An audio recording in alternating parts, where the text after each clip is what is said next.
По него е дедо Петар, тој е човек кој ревнува, кој го познава црковното право, каноните, и е зилот.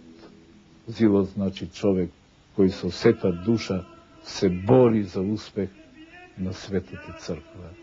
Тој е многу добар за тие контакти и мислам дека е најзаслужен за доаѓањето на најмладиот наш владика од Света Гора до Македонија. Развива дејност просветна, печатарска, издавачка и сметам дека пред него престојат уште поголеми задачи. По него полагање е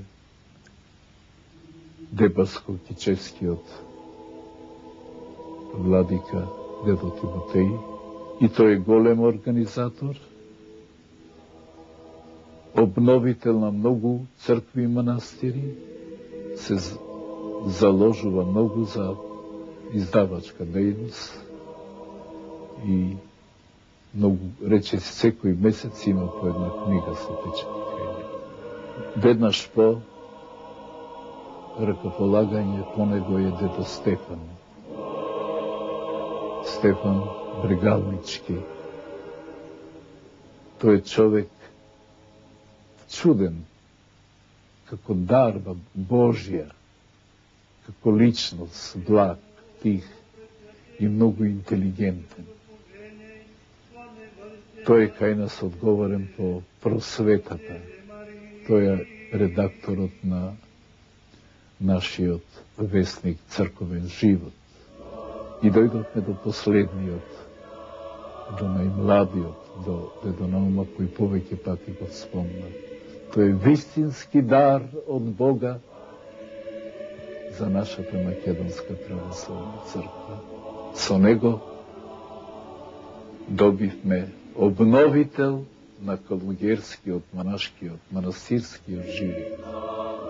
И тој се занимава со книгоиздателска дејност и е вистински учител не само на калугерите и калугерките околу себе си, но на реката посетители што секој ден легуваат во неговите манастири.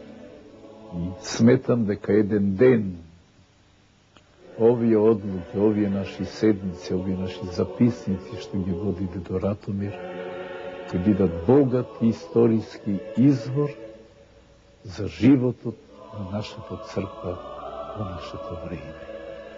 Би бил непотпол и неправичен ако говорам само за живите архиереи. Сакам да проговорам токму за оние кои ја заораа првата бразда во обновената автокефалност на Охридската архиепископија. Тоа се првиот архиепископ на Македонската православна црква, Доситеј, кој дојде во Македонија и се стави потполно на располагање за она што беше идеал наш, да се